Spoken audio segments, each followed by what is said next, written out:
Baik, terima kasih untuk oke. Baik, terima kasih untuk waktunya bisa eh, berbagi hal yang saya pelajari. Saya Romo Iron, Fransiskan, benar. Eh, Sebelum saya bicara agak dalam tentang tema Martin Heidegger, saya ingin katakan kenapa saya tertarik pada figur ini, ya, karena tadi memulai dengan doa Bapa kami dan figur ini agak ya, bukan, saya katakan sekali lagi, saya tidak bicara dalam, nanti kita pada waktu lain. Tapi figur yang kita bicara ini seorang calon imam, harus diakui, Yesuit, yang keluar dari Yesuit, bernovisiat, dan membangun pemikiran filosofisnya dalam perspektif saya.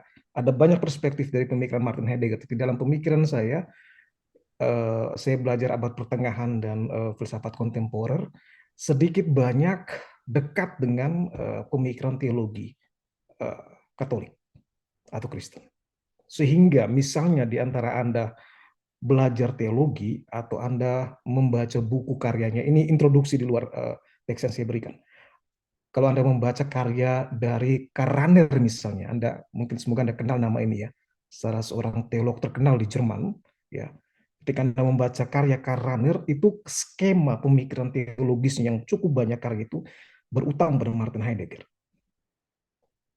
Jadi kita bicara figur yang hemat saya, ini figur besar, ya, dengan satu pertanyaan yang menuntun seluruh pemikirannya. Ya. Nah, kita bicara pada malam hari ini salah satu dari tema yang hemat saya aktual dengan situasi kita saat ini. Tentu saja saudara tidak temukan dalam tulisan Martin Heidegger tentang artificial intelligence, nggak ada, atau tentang smartphone, nggak ada. Tapi yang dicermati dalam pemikiran teknologi dari Martin Heidegger, ini yang menarik hemat saya, bagaimana kita mencoba melihat dalam perspektif ontologi. Ini yang baik untuk diberikan introduksi. Saya berkenalan dengan figur ini ketika saya kuliah di STF Diarkara S1, ya, dan pengajar, salah satu pengajar yang memberikan stimulus bagi saya untuk mempelajari Martin Heidegger ini adalah Pak Budi Hardiman, ya, mungkin Anda kenal ya figur ini. Dengan buku yang sederhana, waktu itu tidak sederhana maksud saya. Waktu saya masih mahasiswa dan saya membaca itu sangat menarik, sangat dalam. Tapi setelah saya belajar mendalami memang sangat sederhana dan itu harus diakui kemampuannya Pak Budi Hardiman untuk membuat kerumitan pemikiran Heidegger menjadi begitu bisa dikonsumsi dengan nikmat, maksud saya, dengan pas gitu loh bumbunya. Itu yang hebatnya dari Pak Budi Hardiman. Saya membaca bukunya Mistik Keseharian. Jadi kalau Anda punya waktu untuk membaca buku itu sangat bagus untuk melihat bahwa dalam setiap hari dalam hidup kita itu, kalau dalam bahasa rohani spiritual kita katakan itu blessing buat kita. Atau dalam bahasa Martin Heidegger, setiap hari itu atau setiap detik dalam hidup kita itu ada, itu mewahyukan diri. Itu berrahmat, berharga. Jadi ada paralelisme di situ. Baik, itu sedikit introduksi untuk kenapa saya bicara Martin Heidegger dan perkenalan terhadap Martin Heidegger. Silakan ditampilkan slide-nya.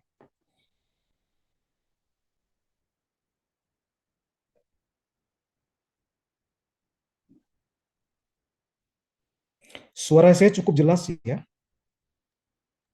Jelas, Romo. Jelas. Baik. Saya diberi berapa lama waktu untuk menjelaskan ini supaya eh, bisa membatasi diri saya sendiri? Nanti silakan sebebas Romo aja, mungkin 1 jam barangkali, Romo. Oke, baik. Ingatkan saya kalau waktunya sudah ini ya, sudah Baik, cukup. Romo.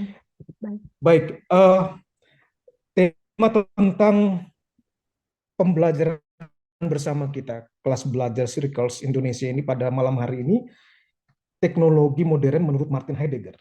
Sebuah pembacaan terhadap Die Frage nach der Technik, salah satu karya dari Martin Heidegger. Silakan berlanjut. Slide yang kedua, silakan. Nah, eh, Apakah papernya sudah diberi ke semua ya, kepada yang hadir ya? Eh, belum Romo, Belum, Mbak. ini masih Belum. Silakan di-share yang versi yang saya beri untuk bisa dilihat kalau mau. Baik. Eh, ah, Kenapa tema teknologi dan kenapa Martin Heidegger itu menjadi sentral dan kita bicara atau kita belajar bersama pada kesempatan ini? Pertama karena eh, kita hidup dalam dunia yang mana teknologi tidak menjadi bagian yang kedua atau ketiga, tapi dia menjadi dalam tanda kutip kita katakan dunia yang kita hidupi. Ya. Eh, Adik-adik kita atau anak-anak kita yang lahir, ya itu sudah sangat familiar dengan smartphone misalnya, dengan alat-alat digital. Jadi biasanya orang tua untuk menenangkan anak tinggal memberikan smartphone, ya kan? Selesai dia main game semuanya selesai, nggak ada tangisan lagi. Kendati risikonya ke depan kita tahu, tapi biasanya dilakukan seperti itu. Dan persis di sini dalam istilah filosofis kita gambarkan dalam poin yang pertama, being in the WWW. Jadi ini salah satu konsep dari Martin Heidegger yang mengatakan manusia itu sudah ada di dalam dunia, ada bersama, tapi diterjemahkan di sini manusia itu sudah ada di dalam uh, ruang teknologi ini. Ya. Itu poin pertama yang mau saya katakan ya, bahwa kehidupan pada abad ke-21 hingga saat ini tidak pernah terlepas dari teknologi. Tidak pernah terlepas dari itu. Hampir semua lini kehidupan telah disusupi dengan perkembangan alat-alat teknologi modern dan kita menggunakan itu. Ya. Suka atau tidak suka. Jadi pertanyaan teknologi saat ini bukan masalah saya suka atau tidak suka menggunakan, atau saya mau atau saya tidak mau. Itu nggak pas pertanyaan seperti itu. Ya. Kita sudah ada dalam dunia itu. Anda menggunakan sekarang kesadaran dan kecerdasan kita bagaimana menggunakan. Jadi bukan masalah saya mau tidak mau, saya suka tidak suka. Ya. Tapi bagaimana kita menggunakan itu dengan cara yang bijak. Nanti kita akan lihat dari pemikiran Martin Heidegger. Dan salah satu hal yang sering kali menjadi poin penting dalam teknologi, dalam being in the world ini ya, dalam dunia internet ini kita katakan salah satu frase yang sangat terkenal, misalnya makin cepat makin baik. Itu salah satu frase yang kita pegang dalam dunia teknologi. Makin cepat makin baik, makin cepat makin baik. Ya. Nah, dalam pengertian inilah, dalam pengertian inilah,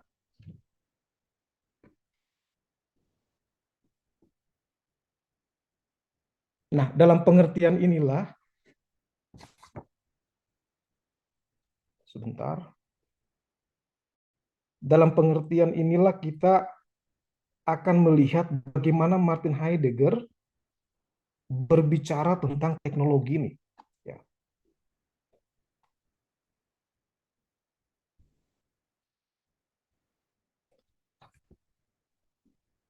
Martin Heidegger ya, melihat bahwa teknologi itu tidak dalam perspektif katakanlah bahasa saya teknologi teknis ya, ada pemikiran teknis, paradigma teknis, tetapi dia melihat dalam konsep ontologi ya, melihat apa yang paling mendasar, apa esensi yang sebenarnya.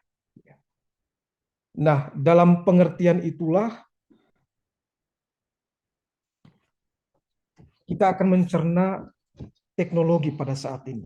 Jadi kita tahu dengan pasti kita alami teknologi di satu sisi membawa keuntungan, membawa manfaat, tapi di sisi lain juga membawa hal yang buruk bagi kita. Saya memberi contoh dalam teks yang saya berikan tentang hal yang sangat sederhana, tentang hoax ya, tentang berita-berita yang bisa dimanipulatif ya. Ya, ini yang berbahaya dalam hidup bersama kita. Nah, dalam situasi seperti itu, dalam situasi terperangkap dalam teknologi yang di satu sisi membawa keuntungan, manfaat, namun di sisi lain juga membawa bahaya yang tidak kecil bagi kehidupan kita. Nah, persis di sini pertanyaan yang diajukan oleh Heidegger adalah bagaimana membangun relasi yang tepat dengan teknologi ini. Jadi pertanyaannya, sekali lagi saya katakan pertanyaannya bukan saya suka tidak suka, mau tidak mau, ya, menggunakan alat-alat teknologi atau hidup dalam teknologi. Saya menarik diri ke tempat yang tidak ada teknologi, katakanlah ya, ke hutan misalnya, hidup dengan bebas di sana, bukan di situ poinnya, ya. Tetapi Heidegger mau menunjukkan dalam situasi di mana kita tidak mungkin lepas dari teknologi. Nah, bagaimana kita membangun relasi yang autentik, yang bebas, yang benar bahasa dia. Nah,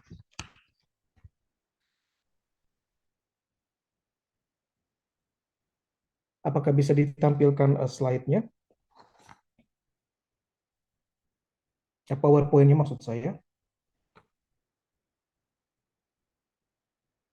Baik, Romo, sebentar ya, Romo. Nah, karena ada beberapa yang saya ngambil di PowerPoint. Sebaiknya di PowerPoint. Mungkin yang papernya silakan di-share ke kawan-kawan, silakan. PowerPoint-nya jadi tunjukkan.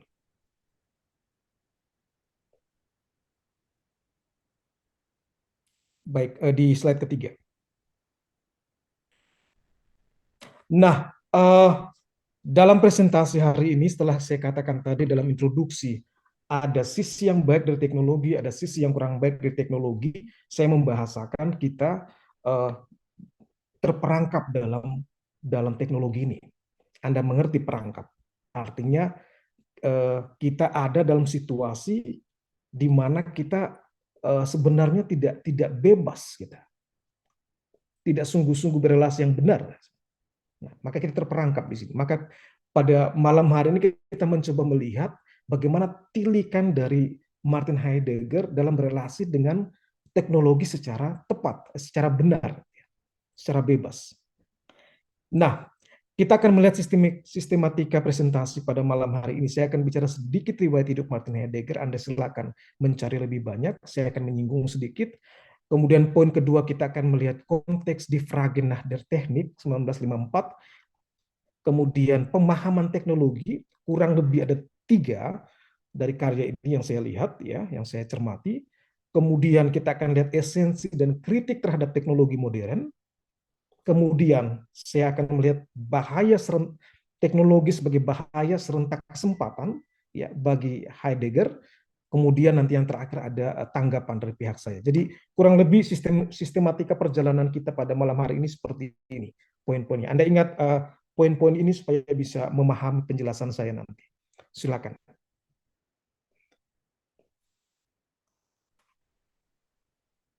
Nah, apa yang saya harapkan dari kuliah malam hari ini? Ya. Apa yang saya inginkan Anda bisa pahami? Ini poin yang ingin saya harapkan. Saya berharap bahwa dengan belajar bersama pada malam hari ini, saudara-saudari bisa memahami bagaimana relasi yang benar, ya, truth, ya, yang bebas dan autentik dengan teknologi. Itu yang diharapkan.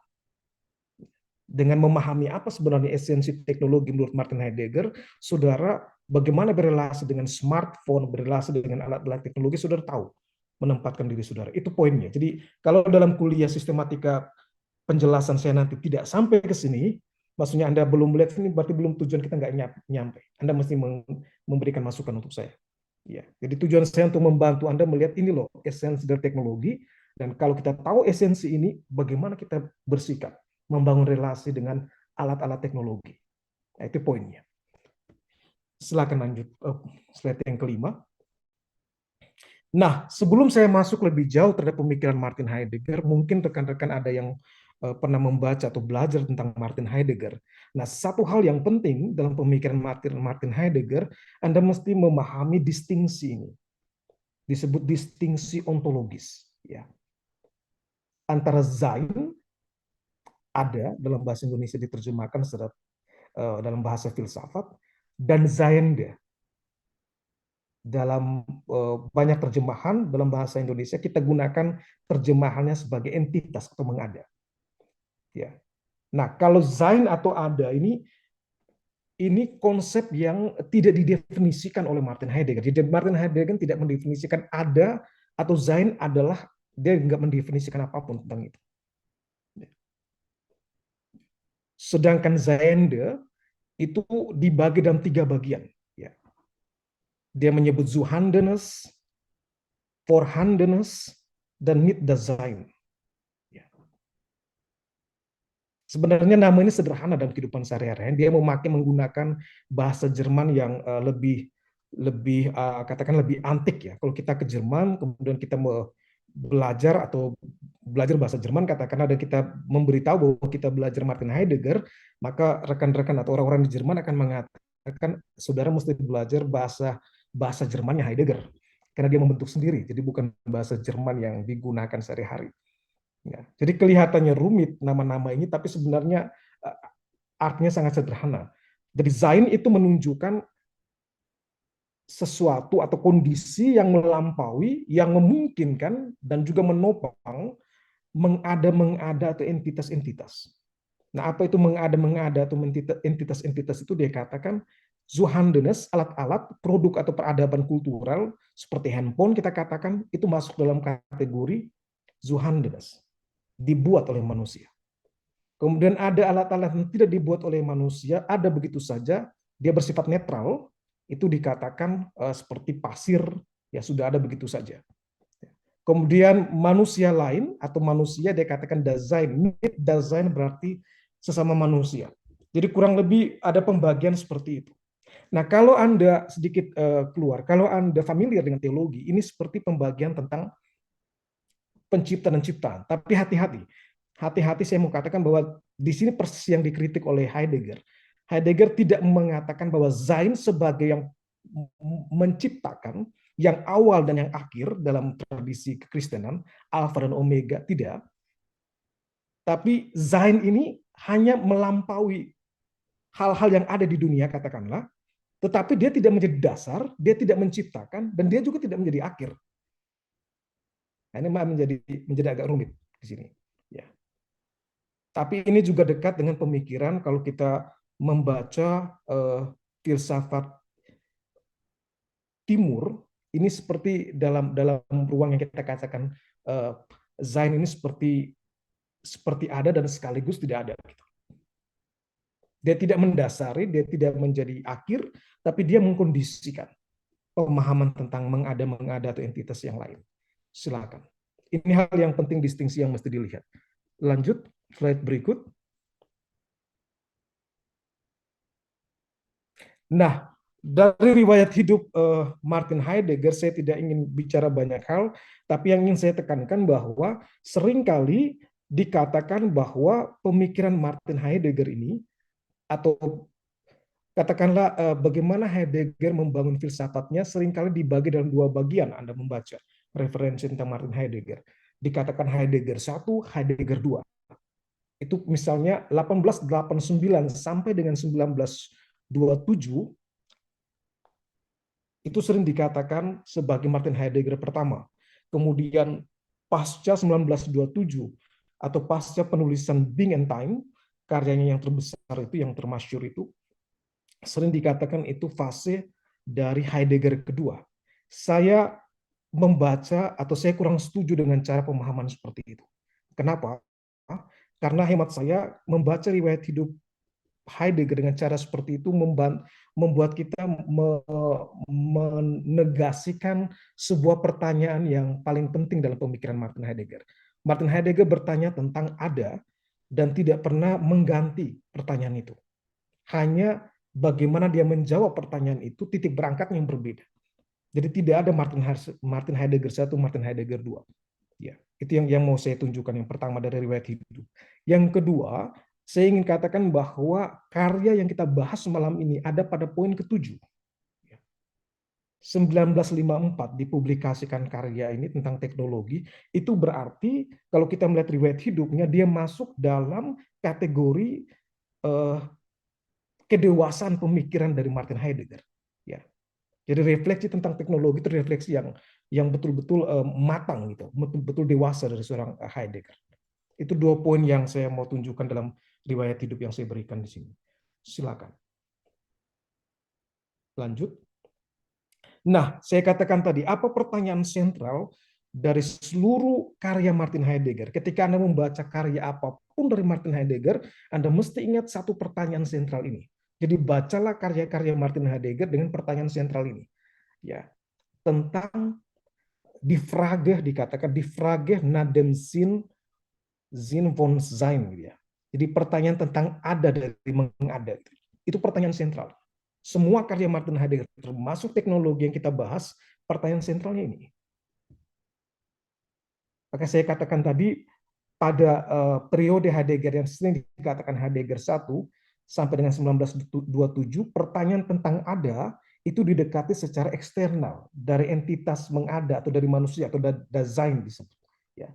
Jadi kalau saya menyebut Dasein itu bahasa teknis dalam filsafat Martin Heidegger kurang lebih berarti manusia. Anda pahami seperti itu lebih mudah. Ya.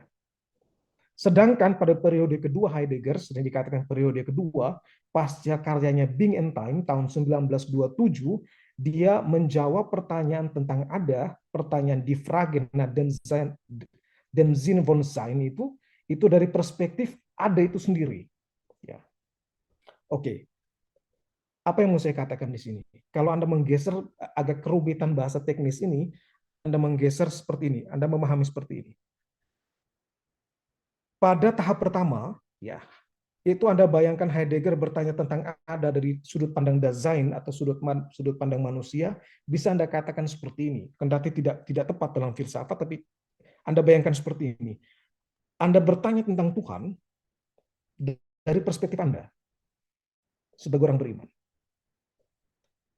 Sedangkan pada tahap kedua, bagaimana Tuhan menyatakan dirinya sendiri, bukan lagi Anda yang bertanya, bukan lagi perspektif Anda tentang Tuhan, tapi Tuhan sendiri yang mewahyukan pada Anda. Itu menjadi sulit dalam pemikiran filosofis Martin Heidegger. Tadi pada awal saya katakan sedikit banyak dekat dengan pemikiran teologi atau pemikiran kekristenan ini. Kenapa? Jelas karena Heidegger datang dari keluarga yang sangat Katolik dan pernah mencicipi sedikit dalam pencarian untuk menjadi seorang imam dalam tarekat Yesuit. Jadi kurang lebih itu yang mau ditunjukkan. Silakan dilanjutkan.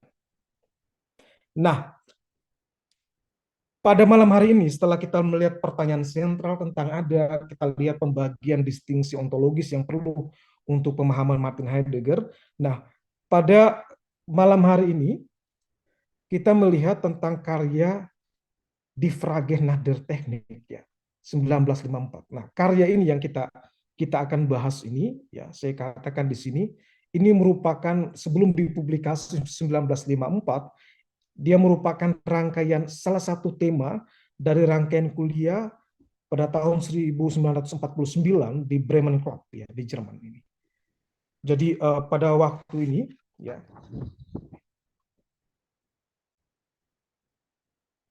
pada waktu kuliah atau diskusi di Bremen Club ya 1949 ada 4 tema yang dibahas oleh Martin Heidegger, ya. The Thing, Das Ding itu yang pertama, kemudian The Enframing, ya, Das Gestel itu yang kedua, yang ketiga The Danger itu yang ketiga, kemudian yang keempat The Turning, Die Kehr. Jadi 4 kuliah yang diberikan oleh Martin Heidegger pada tahun 1949. Kemudian dia mengembangkan salah satu tulisannya di Enframing, ya, Das Gestel, dan mempublikasikan menjadi karya yang kita baca pada malam hari ini. Die Frage nach der Technik, atau dalam bahasa Inggris The Question Concerning Technology, ya, pertanyaan tentang teknologi. Jadi di situ konteksnya.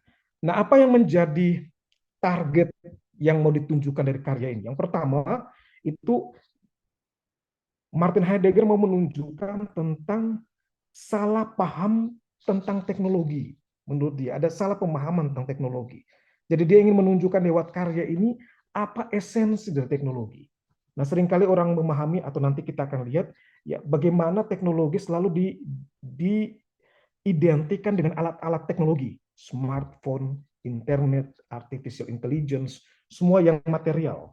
Tapi Martin Heidegger ingin menunjukkan bahwa di balik semua barang-barang yang material ini, smartphone, artificial intelligence, robot, dan semua hal ini di balik semuanya ada esensi tertentu sebenarnya. Behind semua yang kelihatan ini ada logika tertentu yang entah sadar atau tidak sadar kita terperangkap di situ. Dan itu yang berbahaya. Itu yang berbahaya menurut dia. Maka dia menunjukkan ada paradigma teknologi teknis di sana. Itu salah paham tentang teknologi yang akan kita lihat nanti. Terus yang kedua, setelah dia menunjukkan esensi dari teknologi, targetnya, setelah dia menunjukkan salah paham tentang teknologi, kita akan terbantu untuk membangun relasi yang benar, truth, dengan teknologi, dengan alat-alat teknologi maksud saya. Jadi itu poinnya yang mau dia tunjukkan dalam Die Frage nach der Technik yang kita bahas pada malam hari ini. Silakan. Nah, tadi saya menyinggung bahwa dalam pencariannya, dalam karya Die Frage nach der Technik ini, Martin Heidegger mengkritik sebuah atau sistem berpikir atau paradigma yang saya katakan tadi teknologi teknis. Apa yang mau saya katakan ini? Sebuah cara berpikir yang mana mereduksi semua pertanyaan yang berkaitan dengan teknologi hanya kepada sebuah paradigma teknik. Saya contohkan sederhana. Misalnya, kita mempunyai smartphone, kemudian persoalannya adalah smartphone awalnya kita tahu hanya untuk orang sering berkomunikasi yang berbicara. Kemudian berkembang hingga sekarang penentuan misalnya mana foto yang lebih jernih misalnya. Nah, persoalannya ialah tidak lagi dilihat persoalan tentang bagaimana berkomunikasi yang baik ya menggunakan smartphone alat komunikasi, tapi perkembangan teknologi menunjukkan bagaimana pentingnya pengambilan gambar. Jadi ada perubahan di sana teknologi teknis paradigma itu ya. Jadi hanya melihat bagaimana secara teknis material yang kurang dari handphone yang awalnya hanya untuk saling bicara kemudian dikembangkan lagi secara teknologi untuk bisa dibuat foto yang lebih jernih. Jadi solusinya bermain di situ terus dan di situ terus ya solusinya. Kalau sekarang fotonya kurang jernih akan diciptakan lebih jernih lagi. Kemudian nanti akan diciptakan satu aplikasi lain mungkin di teknologi untuk membuat teknologi lebih modern, lebih kontemporer. Jadi selalu di situ bermainnya. Itu yang saya maksudkan tadi paradigma. Nah, Martin Heidegger menunjukkan bahwa dalam karya Die Frage nach der Technik atau pertanyaan tentang teknologi ini ada 3 pemahaman tentang teknologi. Ya. Pada paragraf pertama dari karyanya, pertanyaan tentang teknologi, the question concerning teknologi ini, dia katakan atau Heidegger mengatakan seperti ini. Apa yang dilakukan selanjutnya adalah bahwa kita akan bertanya berkaitan dengan teknologi. Heidegger menyatakan secara jelas dari awal esainya bahwa maksud dari karyanya adalah bertanya tentang teknologi. Dan bertanya ini yang penting. Bertanya adalah atau bagi Heidegger itu membangun sebuah jalan. Maka pertanyaan itu menjadi penting dalam pemikiran Martin Heidegger. Sebelum kita mendapat jawaban yang benar, jawaban yang kita harapkan yang tepat, penting untuk merumuskan pertanyaan yang benar. Nah, itu poin yang menarik dalam pemikiran Martin Heidegger. Nah, Heidegger menunjukkan dalam karyanya ini bahwa kita akan bertanya berkaitan dengan teknologi dan dengan melakukan hal itu dengan bertanya tentang teknologi, ya, kita sepantasnya mempersiapkan sebuah relasi yang bebas kepada teknologi. Jadi apa yang mau dikatakan? Tampaknya Heidegger mempunyai sebuah keresahan terhadap perkembangan alat-alat teknologi yang menjadikan manusia terperangkap atau terpenjara dalam relasi dengan teknologi yang dibuat atau dikembangkan oleh manusia itu sendiri. Jadi ini paradoks yang terjadi. Kita menciptakan alat-alat teknologi, tapi kita terperangkap di dalamnya. Nah, ini yang menjadi concern dari Heidegger. Nah, bagi Heidegger, relasi kita dengan teknologi ini akan bebas, akan benar, akan tepat, akan autentik bagi diri kita sendiri jika ada keterbukaan kita terhadap teknologi, esensi teknologi maksud saya. Oleh karena itu bagi dia penting untuk mendalami dan memahami esensi teknologi yang benar. Nah, Sebelum sampai pada pemahaman dari Heidegger tentang esensi dari teknologi, dia menjelaskan bahwa ada 3 pemahaman teknologi ini. Yang pertama, kalau kita bicara tentang teknologi, maka arti yang pertama dikatakan sebagai arti atau definisi instrumental. Jadi kita menjawab bahwa teknologi, apa itu teknologi? Sering kita mengatakan bahwa sarana atau alat untuk mencapai tujuan atau akhir. Smartphone kita gunakan sebagai sarana untuk membantu komunikasi atau relasi antara kita. Misalnya seperti itu definisi instrumental. Alat-alat sarana, alat-alat sebagai sarana untuk kita gunakan untuk tujuan kita. Kemudian arti yang kedua dia katakan, kalau kita bicara tentang teknologi, kita sering mengatakan sebagai dalam pemahaman Heidegger sebagai arti antropologis atau aktivitas manusia. Manusia menciptakan alat-alat teknologi, membangun alat-alat teknologi. Nah, bagi Heidegger, poin 1 dan poin 2 yang Anda lihat dalam presentasi di PowerPoint di depan layar Anda, ini menunjukkan definisi yang tepat ya, atau dalam bahasa Inggris dikatakan correct ya. Tetapi belum benar, dia bilang. Belum benar. Ini tepat poin 1 dan kedua, betul. Tetapi tidak benar. Nah, yang benar dalam pemahaman Martin Heidegger bahwa teknologi itu adalah penyingkapan atau refilling ya. Saya katakan tadi, pertanyaan sentral dalam pemahaman atau pemikiran Martin Heidegger adalah pertanyaan tentang ada, bukan pertanyaan tentang manusia. Jadi teknologi pun dia lihat sebagai sebuah penyingkapan dari ada, bukan manusia yang menciptakan sesuatu. Bagaimana logika atau pemikiran penjelasannya kita lihat pelan-pelan. Atau Anda bisa mengikuti saya dari teks yang saya berikan. Nah, bagi Martin Heidegger, ya,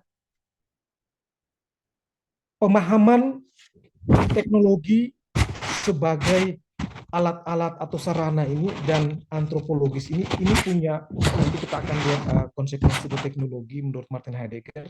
Tapi saya lebih awal saya katakan pemahaman atau definisi teknologi instrumental dan antropologis ini membawa atau memuat unsur yang sangat rentan dalam kehidupan kita. Dia katakan kehendak untuk mengontrol atau menguasai. Jadi dalam pemahaman Heidegger ini intuisi yang hemat saya sangat sangat visioner ya. Artinya dia melihat bahwa perkembangan teknologi itu tidak lain atau bukan sebuah perpanjangan dari kehendak untuk berkuasa sebenarnya. Kehendak untuk mengontrol. Nah, ini menarik. Menarik karena kalau kita mau jujur melihat hal ini terjadi dalam kehidupan kita saat ini. Siapa yang menguasai teknologi, dia mengontrol sebenarnya. Dia menguasai orang lain. Atau dia mendominasi negara lain. Dia mengatur. Bahkan kita tahu juga kadang-kadang terjadi kecurangan-kecurangan misalnya dalam pemilihan presiden atau siapapun ya dengan menggunakan alat-alat teknologi ini. Dan ini sangat rentan ya. Nah, Heidegger menunjukkan bahwa dengan pengertian instrumental dan antropologis, ciri yang mendominasi dari dua pemikiran ini itu kehendak untuk menguasai, kehendak untuk mengontrol. Ya, kehendak untuk berkuasa. Itu poin pertama dan poin kedua dari definisi teknologi yang umumnya kita pahami. Sedangkan menurut Martin Heidegger, kita mesti kembali kepada pemahaman yang lebih jernih ya dari teknologi. Maka dia katakan perlu kembali pada pengertian dari tekne ya. Teknologi dalam bahasa Yunani dia katakan itu dari tekne, itu berarti bahwa saya mengutip di sini, tekne merupakan nama yang tidak hanya mencakup bagi aktivitas-aktivitas dan keterampilan-keterampilan dari pengrajin, maksudnya tindakan menciptakan alat-alat teknologi, katakanlah seperti itu, ya. Tetapi juga tekne atau kita menyebutnya teknologi itu juga seni berpikir, ya. seni keindahan, ada estetika di sana. Jadi bicara tentang teknologi itu ada seni, ada estetika di sana. Bukan hanya menciptakan smartphone atau menciptakan sebuah bangunan tertentu. Nah, sisi ini yang hemat Heidegger kurang diberi perhatian. Estetika dan keindahan ini, ya seni berpikir di sini. Nah, dalam pemahaman Martin Heidegger, saya katakan tadi, ini yang poin yang ketiga yang menjadi definisi teknologi menurut Martin Heidegger yang tepat atau yang benar ya. Jadi teknologi tidak lain bukan adalah penyingkapan atau cara menyingkap dari ada kepada manusia. Jadi Anda tidak usah terganggu dengan istilah teknis ada ini, tapi yang mau saya katakan bagaimana sentralitas manusia itu tidak menjadi ruang di situ. Ya. Kalau dalam pemahaman nomor 1 dan nomor 2, Anda mesti melihat bagaimana manusia menjadi sentral di sana. Poin penting di sana. Menggunakan alat-alat sebagai sarana, dan yang kedua aktivitas manusia, teknologi itu. Tapi pada poin yang ketiga, Heidegger menunjukkan praktis manusia tidak bermain sebagai sentral di sana. Teknologi salah satu cara bagaimana Adam mewahyukan diri, ya, atau menyingkapkan diri lebih tepat. Nah, dia katakan, saya mengutip dari tulisannya, teknologi merupakan sebuah cara penyingkapan. Teknologi merupakan sebuah mode penyingkapan. Teknologi datang kepada kehadiran di dalam dunia di mana penyingkapan atau pengungkapan terjadi, di mana aletheia ini kebenaran dalam pemahaman Heidegger itu terjadi. Jadi ketika teknologi ini dikatakan sebagai penyingkapan dari ada atau penyingkapan dari aletheia, dia mau menunjukkan bagaimana teknologi ini membuat pertanyaan dia tentang ada itu bisa terjawab di situ, nah, lewat teknologi ini. Nah, apa yang membedakan sedikit ya? Apa yang membedakan antara pemahaman nomor 1 dan nomor 2 yang umumnya dipahami dengan pemahaman teknologi nomor 3 dalam pemahaman Martin Heidegger?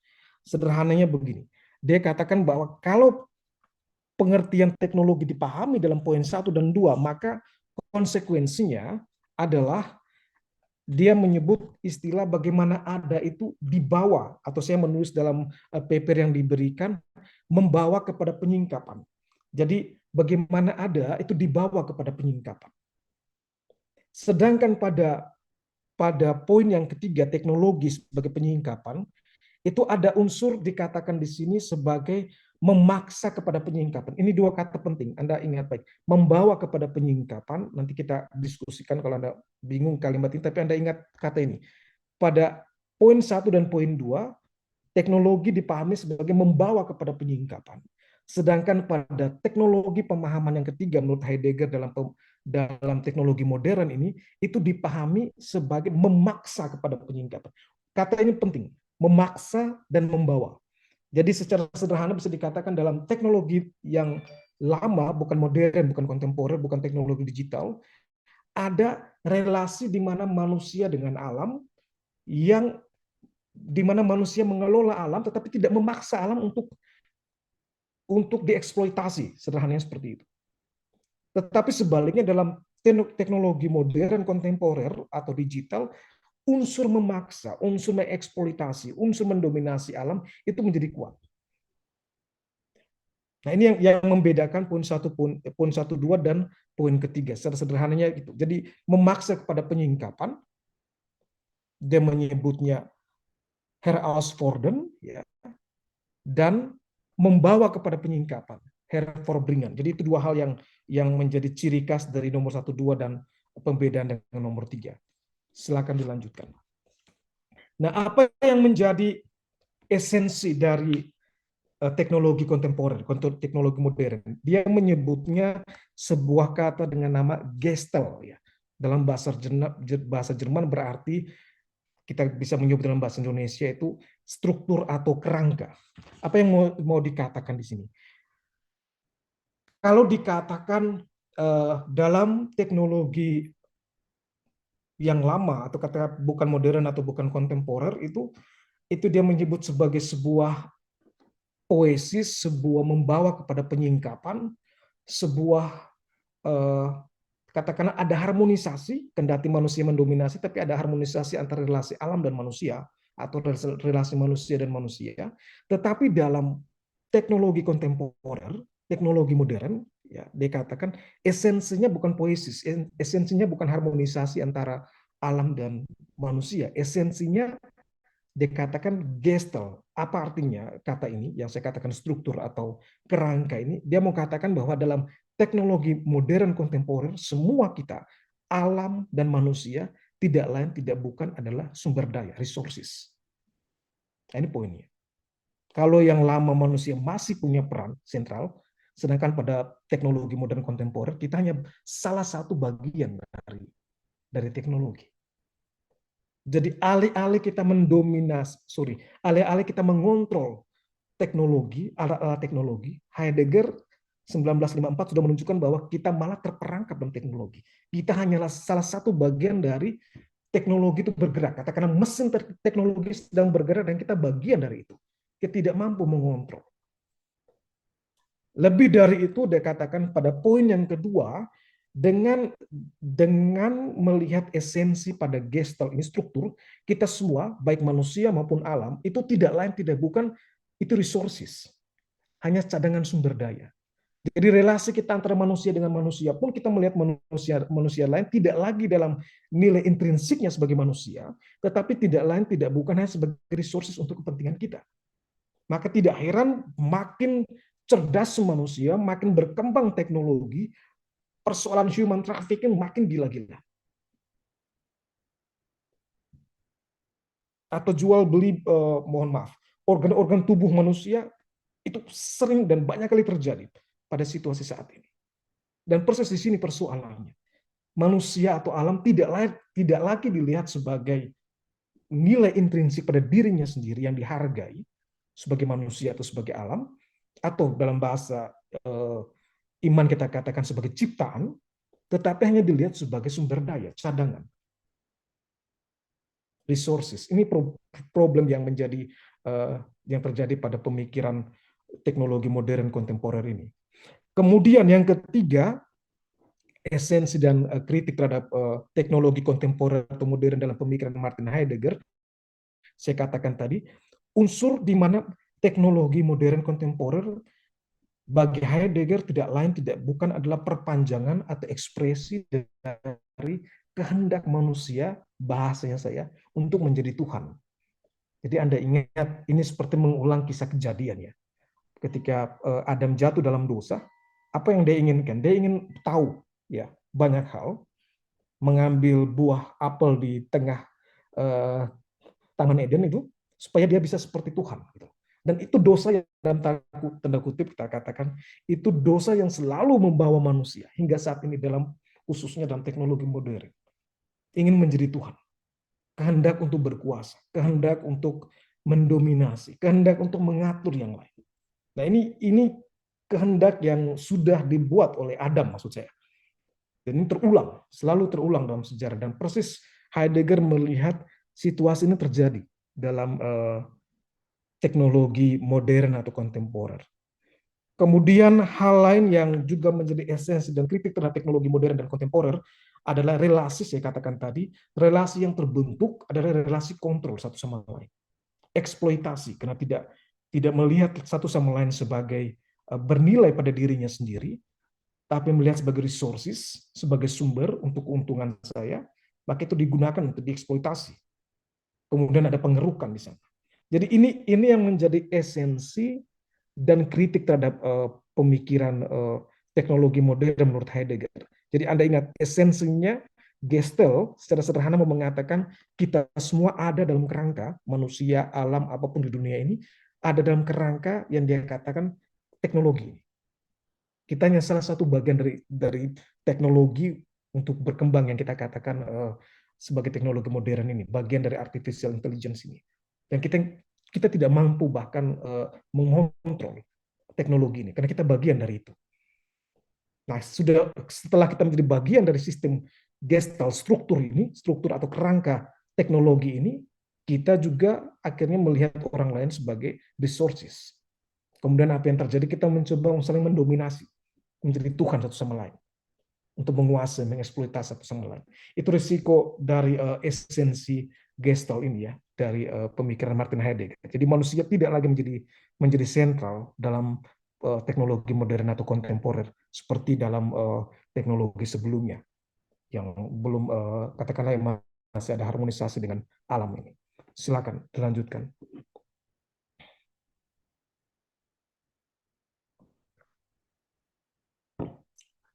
Nah, kita sudah lihat tadi beberapa poin dari esensi dan kritik terhadap pemikiran Martin Heidegger.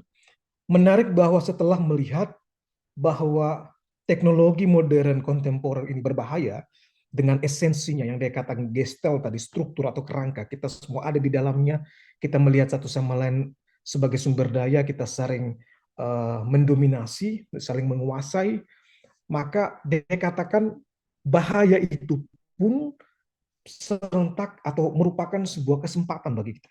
Ini menarik dari pemikiran Martin Heidegger. Dia tidak pesimis dengan teknologi, kendati dia mengkritik teknologi atau menunjukkan bagaimana esensi dari teknologi modern kontemporer itu sangat berbahaya, ya.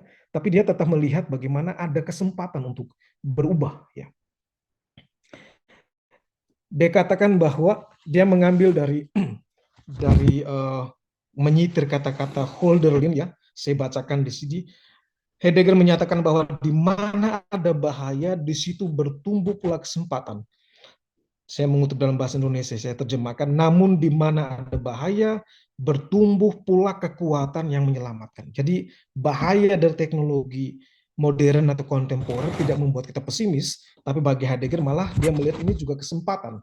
Ketika kita tahu, kita menyadari tadi, ini loh esensinya dari teknologi modern atau kontemporer ini, Gestalt ini. Kita dalam kerangka, kita ada dalam struktur teknologi ini, yang membuat kita tidak bisa keluar, tidak bisa membangun relasi yang benar satu sama lain sebagai manusia, tapi cenderung mengontrol, mendominasi, mengeksploitasi. Nah, dalam pemahaman Heidegger dia tunjukkan apa bahaya yang terjadi. Saya menyebutkan beberapa, sudah saya sebutkan sebelumnya juga, tentang relasi kontrol satu sama lain. Teknologi modern, teknologi kontemporer ini punya tendensi untuk mengontrol.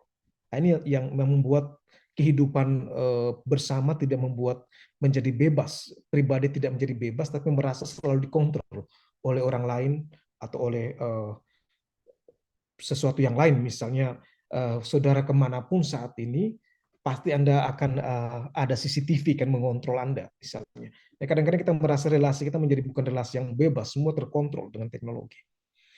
Di satu sisi baik, tapi Heidegger melihat ini bahaya dalam relasi antar manusia, karena relasi antara kita mengandaikan ada kebebasan individu, bukan kontrol satu sama lain. Kemudian ada eksploitasi yang terjadi. Dia katakan dengan bahaya dari teknologi modern dengan saya katakan tadi esensinya pada Gestalt itu ya.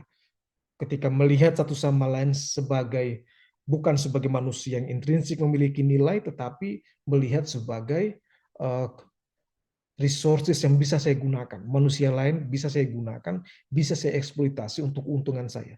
Yang lebih buruk lagi bisa dikatakan ketika kita mereduksi orang lain atau segala sesuatu direduksi secara material atau mencari keuntungan secara material, ini menjadi lebih buruk dari eksploitasi. Ya. Kemudian kita juga melihat praktek-praktek kerusakan alam, ya, dengan teknologi modern, ya. Kemudian yang terakhir hilangnya yang transenden. Jadi maksud saya ketika teknologi modern dan teknologi kontemporer, katakanlah dunia digital yang kita hidup ini, hal-hal yang transenden, yang melampaui visualisasi, yang melampaui yang kita lihat, yang material, itu tidak diakui. Ini yang menjadi persoalan-persoalan yang bisa dilihat dalam pemikiran Martin Heidegger terkait dengan teknologi modern atau kontemporer. Sekaligus Heidegger melihat menarik bahwa setelah kita melihat esensi teknologi modern atau kontemporer dengan persoalan-persoalan bahaya yang kita riskan untuk alami dan kita lakukan, dia katakan pada titik seperti ini, ketika kita tahu bahayanya, ketika kita tahu esensinya, persis di sini kesempatan atau kita sadar untuk membangun relasi tanggung jawab terhadap ada dan terhadap mengada, atau katakanlah secara sederhana membangun relasi atau tanggung jawab relasi yang benar dan bertanggung jawab dengan, kalau Anda membahasakan dalam teologi, dengan Tuhan yang transenden, atau juga dengan orang-orang di sekitar Anda, dengan alam. Itu yang saya maksudkan pada poin kedua ini. Jadi dengan mengetahui esensi dan bahaya dari teknologi modern, Heidegger mau mengundang kita untuk ini kesempatan. Persis kita sadar, ini kesadaran ini juga kesempatan untuk berubah. Bahwa teknologi yang sedang kita alami yang membawa kepada kehancuran ini itu bukan takdir yang tidak bisa diubah. Dia bisa diubah ketika kita sadar bagaimana bahayanya, bagaimana esensi yang dari teknologi ini yang membuat kita terperangkap dalam praktek-praktek yang salah dalam relasi dengan alam, dengan Tuhan, dan sesama. Baik, yang terakhir, saya mencoba menanggapi pemikiran Martin Heidegger dengan menunjukkan dua hal penting ya. Pertama, hemat saya, kendati harus diakui bahwa tulisan Martin Heidegger ini tidak mudah untuk dibaca, tidak mudah untuk dicerna, dan kadang-kadang membuat kita sulit untuk memahami apa yang dia maksudkan. Namun hemat saya, dengan membaca karya di Frage nach der Technik ini, pertanyaan tentang teknik dari karya Martin Heidegger, Martin Heidegger membantu kita untuk melihat secara jelas apa esensi dari teknologi dan bagaimana kita sadar bahwa esensi yang saya sebut Gestalt dalam bahasa Jerman atau struktur kerangka dalam bahasa Indonesia. Bagaimana kita hidup dalam kerangka, dalam struktur yang membuat kita tidak bebas sebenarnya. Ya. Dan bagaimana dengan kesadaran itu kita bisa, bahasa kita bisa menjaga jarak dengan alat-alat teknologi itu. Yang kedua, Heidegger menunjukkan nilai intrinsik ya. Heidegger dengan konsep dari tulisannya tentang teknologi ini menunjukkan bahwa semua hal, entah manusia, entah alam, itu mempunyai nilai intrinsik pada dirinya sendiri. Ini yang hilang dengan teknologi modern, maksud saya, yang menstimulasi kita melihat orang lain atau alam itu hanya sekedar resources, saya katakan, sumber daya, bukan bernilai pada dirinya sendiri. Nah, ini yang hemat saya dua hal yang penting yang Heidegger tunjukkan pada kita, bagaimana pentingnya memahami esensi dari teknologi modern agar kita mampu berrelasi yang benar dalam situasi hidup sehari-hari. Nah, apa yang mau saya katakan dari cara melihat Martin Heidegger ini? Heidegger sebenarnya menunjukkan satu poin penting ya, yang tidak saya tunjukkan di PowerPoint tapi ada dalam teks yang saya berikan. Dia mengatakan kita punya semacam kehilangan, katakanlah, dalam dunia kontemporer, dunia modern ini yang dikatakan sikap kontemplatif atau sikap puitis. Artinya rasa kagum terhadap alam, rasa kagum terhadap peristiwa sehari-hari itu hilang. Semua serba rutin. Jadi kita tidak mampu lagi melihat sebuah perspektif ketika kita bangun pagi, sederhananya sulit sekali menemukan orang dengan perspektif yang katakanlah dia melihat ini hari yang baru, hari yang katakanlah berahmat, bisa membangun sesuatu yang baru, ya. Dia membuka jendela, dia melihat alam, dia mensyukuri alam yang indah, itu sulit ya, saat ini ya. Kita menemukan banyak orang melihat alam langsung berpikir, kalau melihat tanah yang kosong misalnya di Jakarta atau dimanapun, dia langsung mikir ini bisa bangun apa ya, atau di dalam hutan atau di taman tertentu, orang tidak berpikir indahnya mensyukuri taman, mensyukuri, orang masih berpikir ini kalau kita bangun secara ekonomis dia bisa dibangun berapa lantai gedung dan berapa pemasukan untuk kita. Pemikiran itu yang saya katakan tadi, teknologi teknis ini ya, pemikiran yang sangat teknologis, sangat materialistis, yang mencari hanya untuk pencarian keuntungan itu secara material. Sedangkan sisi ini yang Heidegger lihat, pemahaman dari teknologi, berkata tekno ini, yang berarti estetika, ya, ada puitis di sana, melihat alam, melihat realitas sebagai tempat di mana kita berkontemplasi secara katakanlah mensyukuri apa yang kita hidupi itu mulai kurang. Rasa kagum terhadap alam, rasa kagum bertemu dengan orang lain, itu hampir hampir sulit kita temukan dalam dunia kontemporer, dunia modern ini. Karena itu hemat saya, pemikiran Heidegger membantu kita untuk melihat kembali poin-poin ini.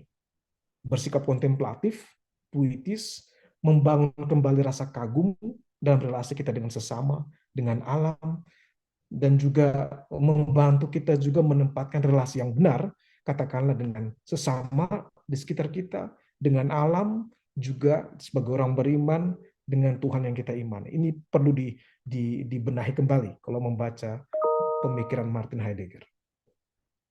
Nah, saya kira itu yang bisa saya bagikan kepada rekan-rekan. Saya sudah memberi teksnya, silakan dibaca. Ya, saya tahu bahwa ini bukan bahan yang mudah dicerna, apalagi dengan istilah-istilah teknis filsafat yang mungkin tidak terlalu familiar. Tapi poinnya, saya berharap semoga Anda memahami bahwa bagi Martin Heidegger penting memahami esensi dari teknologi. Gestalt tadi saya katakan, kita hidup dalam kerangka teknologi, kita berpikir dengan sistem tidak melihat orang lain sebagai relasi dominasi. Nah, ini yang poin-poin yang mungkin baik Anda bisa ingat, sehingga bagaimana membangun dalam hidup kita sekali lagi rasa kagum terhadap alam, rasa kagum terhadap sesama. Ya, ini yang hilang ya. Ya, saya terakhir sebelum saya menutup ini, kenapa saya bilang ini sikap ini hilang, ya, saya tinggal datang ke Roma 2021. Ya. Jadi dekat rumah kami, dekat Vatikan, dan hampir seminggu, hampir sekali dua kali saya pasti lewat Vatikan itu ya. Masuk, lewat. Saking biasanya, tidak ada lagi rasa kagum ya. Hanya rasa, wah luar biasa, nggak ada. Nah kemarin beberapa hari saya ketemu beberapa rekan yang datang atau yang dari negara lain datang dan mereka kagum dengan itu. Nah, ini membuat saya terkejut. Ya, artinya ini proses bahaya dalam hidup kita. Keseharian, kebiasaan membuat kita kurang rasa kagum terhadap hal yang sederhana. Dan persis di sini yang Martin Heidegger mau tunjukkan. Kita perlu menghidupkan kembali rasa kagum dalam kehidupan kita sehari-hari. Dengan peristiwa apapun, dengan siapapun yang kita temui. Supaya bisa membangun relasi yang, ya katakan yang benar tadi. Terima kasih.